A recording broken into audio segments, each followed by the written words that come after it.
adalah kelompok tumbuhan berbiji terbuka.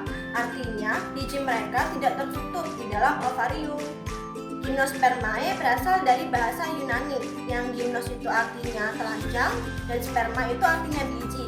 Secara harfiah berarti biji telanjang. Kelompok tumbuhan purba ini telah ada sejak jutaan tahun yang lalu dan memainkan peran penting dalam ekosistem global. Mereka mencakup berbagai bentuk kehidupan, mulai dari pohon-pohon raksasa hingga semak-semak kecil. Selanjutnya, Gymnospermae dibagi menjadi beberapa klasifikasi utama. Yang pertama itu ada konifer atau pinus. Kelompok terbesar mencakup pinus, cemara, dan sequoia. Dikenal dengan daun berbentuk jarum dan strobilus atau kerucut sebagai organ reproduksi. Yang kedua ada sikas atau pakis haji. Tumbuhan berpenampilan mirip palem dengan batang tebal dan daun majemuk menyirip. Sikas memiliki strobilus jantan dan betina yang terpisah. Yang ketiga itu ada ginkgo, hanya satu spesies yang bertahan hidup, Ginkgo biloba. Dikenal dengan bentuk kipas yang unik dan kemampuannya bertahan hidup di lingkungan perkotaan. Yang keempat itu ada Gnetophytes, kelompok kecil yang mencakup Welwitschia, Gnetum, dan Epigraph. Mereka menunjukkan beberapa karakteristik yang mirip dengan tumbuhan bunga. Selanjutnya ada organ reproduksi jantan atau strobilus jantan. Organ reproduksi jantan pada Gymnospermae disebut strobilus jantan atau kerucut jantan. Strobilus jantan biasanya berukuran lebih kecil dibandingkan strobilus betina dan tersusun atas banyaknya mikrosporofil. Setiap mikrosporofil membawa 2 mikrosporamia, tempat mikrospora terbentuk. Mikrospora ini nantinya akan berkembang menjadi serbuk sari. Pembentukan mikrospora terjadi melalui proses meiosis, memastikan keanekaragaman genetik. Strobilus jantan seringkali bergerombol di ujung ranting dan melepaskan serbuk sari dalam jumlah besar ke udara.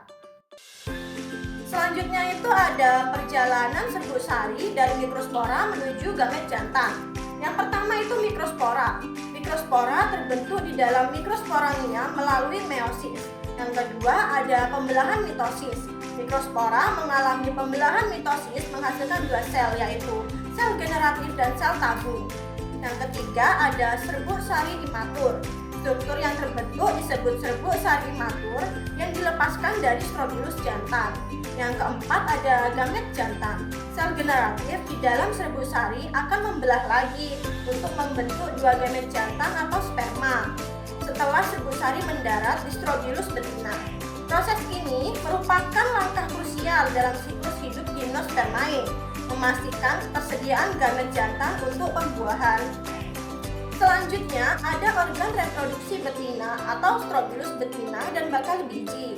Strobilus betina atau kerucut betina pada Gymnospermae umumnya berukuran lebih besar dan lebih kokoh dibandingkan strobilus jantan. Strobilus ini terdiri dari banyak megasporofil yang tersusun spiral di atas sumbu tengah.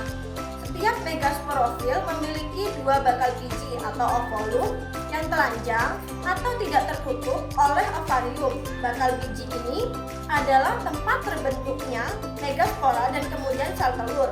Strobilus betina berfungsi sebagai tempat penerimaan serbuk sari dan juga melindungi bakal biji yang sedang berkembang hingga menjadi biji. Nah, selanjutnya ada pembentukan megaspora dan sel telur, di mana ada 2, yaitu ada megasporogenesis dan megagametogenesis. Yang pertama megasporogenesis, di mana di dalam bakal biji terdapat megaspora mengalami meiosis untuk menghasilkan 4 megaspora haploid.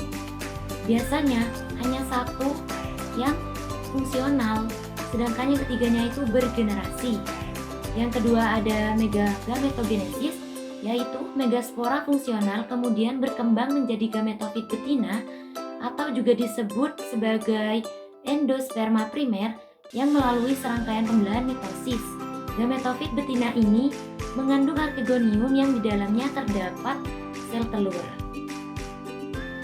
Nah, selanjutnya ada polinasi pada Gymnospermae, di mana polinasi pada Gymnospermae ini sebagian besar dilakukan oleh angin dan tanpa memerlukan bantuan dari hewan penyerbuk lainnya seperti burung ataupun serangga. Yang pertama, angin sebagai vektor. di mana serbuk sari dilepaskan dalam jumlah yang sangat banyak atau besar dan terbawa angin.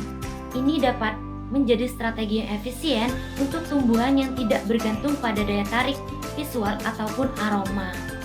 Yang kedua ada produksi massal, di mana untuk meningkatkan peluang keberhasilan tumbuhan Gymnospermae ini memproduksi serbuk sari dengan jumlah yang sangat besar atau banyak. Yang terakhir ada Strobilus, di mana struktur Strobilus betina dirancang untuk menangkap serbuk sari yang terbawa angin secara efektif.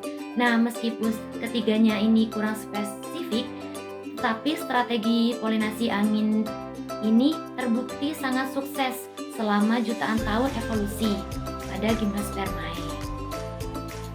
Nah, selanjutnya juga ada perjalanan serbuk sari menuju bakal biji. Yang pertama ada pelepasan, di mana angin membawa serbuk sari dari Strobilus jantan. Yang kedua ada penangkapan, di mana serbuk sari mendarat di tetesan polinasi pada mikrofil bakal biji betina. Yang ketiga ada penarikan, di mana saat tetesan polinasi menguap, serbuk sari tertarik ke dalam bakal biji. Nah, yang terakhir itu ada perkecambahan, di mana serbuk sari berkecambah membentuk tabung serbuk sari yang tumbuh menuju archegonium. Nah, proses ini bisa memakan waktu yang cukup lama, tergantung pada spesiesnya, bisa berminggu-minggu, berbulan-bulan sebelum perbuahan dapat terjadi. Selanjutnya ada pembuahan, di mana adanya pertemuan gamet jantan dan gamet betina. Pembuahan pada Gymnospermae ini merupakan proses di mana gamet jantan dari serbuk sari menyatu dengan sel telur yang berada di dalam archegonium bakal biji. Nah, prosesnya yaitu ketika tabung serbuk sari mencapai archegonium, salah satu gamet jantan membuahi sel telur membentuk zigot diploid. Selanjutnya zigot akan berkembang menjadi embrio yang merupakan awal dari tumbuhan baru. Selanjutnya bakal biji yang dibuahi kemudian berkembang menjadi biji. Biji Gymnospermae ini terdiri dari embrio, cadangan makanan yang berasal dari gametofit betina, dan kulit biji. Nah, yang terakhir yaitu cadangan makanan ini sangat penting untuk pertumbuhan awal embrio hingga mampu melakukan fotosintesis sendiri. Nah, proses ini merupakan tanda selesainya tahap reproduksi dan dimulainya perkembangan individu tumbuhan baru.